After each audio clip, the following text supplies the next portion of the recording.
নমস্কার শ্রোতা বন্ধুরা, আমি senior consultant orthopaedic surgeon doctor Nirmal Deb. আজকে আসুন একটা বিষয় নিয়ে আলোচনা করি। একটা মেল পেশেন্ট, আর ব্যাপারটা খুব ইন্টারেস্টিং। উনি school teacher, retired by profession ছিলেন। এখন উনি মোস্টলি হাউস বাউন্ড, মানে কাজকর্ম যেটুকু হয় ঘরের মধ্যে কাজকর্ম বা বাইরে বাজার টাজার কাজকর্ম, সেরকম হেভি ওয়ার্ক কিছু করতেন না।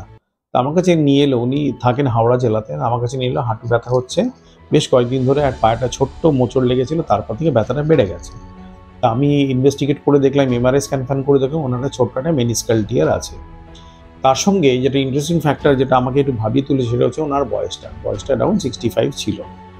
তা আমি দেখলাম যে এই বয়সে যদি আমরা কিছু করি, কার্টিলেজ যেরকম একটু ড্যামেজ আছে এমআরআইতে, কার্টিলেজ ড্যামেজ, মেনিস্কাল টিয়ার, বয়সটা অনেক সময় আমি কি অন্য কিছু করে দিলে হয়তো সাকসেসফুল নাও হতে পারে, নি প্রিজার্ভেশন করলে সাকসেসফুলটা নাও হতে পারে। এবং আর্থোপ্লাস্ট রেজাল্ট যেখানে খুবই ভালো, যেখানে আমরা মিনিমাম খুব ভালো প্রসেসেস দিয়ে আমরা 15 থেকে 20 বছর পেশেন্টের জন্য আমরা লাইফ স্প্যানটা আমরা এনহান্স করতে পারি, বাড়াতে পারি, মেনটেন করতে পারি। তো সে আমার মনে হলো যেহেতু জয়েন্ট আর্থোপ্লাস্টিটা অন্য কিছু সার্জারি করে না করে আর্থোপ্লাস্টি করে দিলে হয়তো ওনার এই জিনিসটা ভালো থাকবে। বয়স যা আছে 65 ইয়ার্স, ক্লোজ টু 65 ইয়ার্স, সেখানে কার্টিলেজ ড্যামেজ, মেনিস্কাল টিয়ার, তার সঙ্গে যদি একটু মডারেট গ্রেড নি অস্টিও আর্থ্রাইটিস, যেটা এমআরআই স্ক্যানে এলো, সেটা আমার ডিসিশনটা একটু পাল্টে দিল।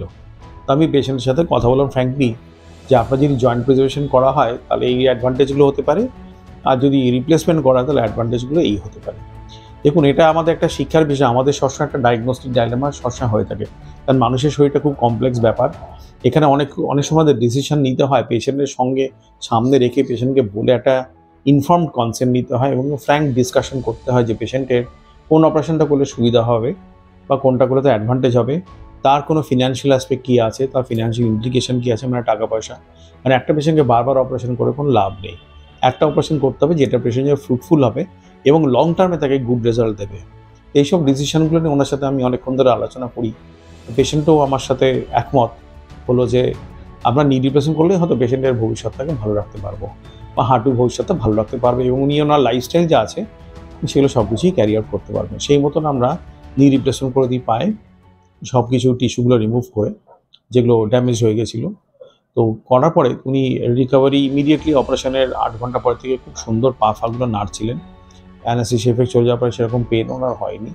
প্রায় উনি 36 ঘন্টা পেন ফ্রি ছিলেন, থ্যাঙ্কস টু আর অ্যানাস্থেসিওলজিস্ট, আমাদের স্পেশালাইজ টিম। তো পেশেন্ট একদম পেন ফিল করতে পারেন এবং উনি ইমিডিয়েটলি একদিন পরেই উঠে হাঁটা চলাগুলো করা, সব কিছুই করতে পেরেছেন উইথ হেল্প অফ ওয়াকার। তো ওনাকে বাড়ি ছেড়ে দেওয়া হচ্ছে প্রায় 7-8 দিন হয়তো হয়েছে আমরা ছেড়ে দিই বাড়িতে। এবং আমি আমার দৃঢ় বিশ্বাস যে উনি খুব ভালো রিকভারি করবেন এবং ওনার যে অ্যাক্টিভিটিগুলো আছে সেইগুলো খুব ভালোভাবে ক্যারি আউট করতে পারেন।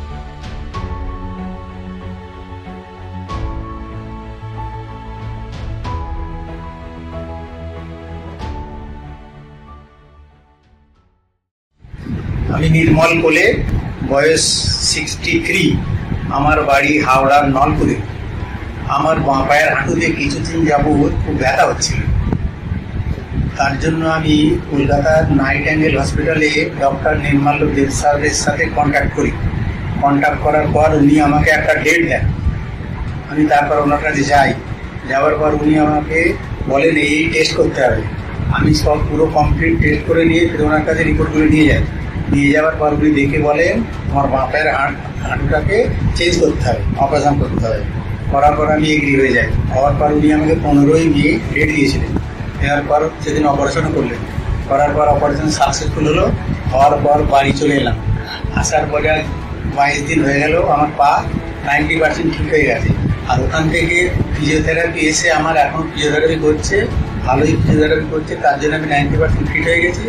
আমি এই ফিট হওয়ার কারণে ডক্টর নির্মল দেব স্যার এবং ওনার পুরো টিমকে অসংখ্য ধন্যবাদ জানাচ্ছি। দেখুন, অনেক সময় এরকম ডিসিশন আমাদের নিতে হয় যে একটা 60 বছর প্লাস ভদ্রলোকে যদি নিতে কোনো প্রিভিয়াস ড্যামেজ যদি থাকে বা রিসেন্ট কোনো ড্যামেজ হয়েছে, মেনিস্কাল টিয়ার হয়েছে বা এসিএল ড্যামেজ হয়েছে বা কার্টিলেজ একটু ড্যামেজ আছে, সেখানে আমাদের অনেক সময় প্রবণতা একটা থাকে যে একটা জয়েন্ট প্রিজার্ভেশন সার্জারি আমরা করে দিতে পারলে হয়তো পেশেন্টের হাঁটুটা কয়েকটা দিনের জন্য ভালো থাকতে পারে, কয়েক বছর জন্য ভালো থাকতে পারে।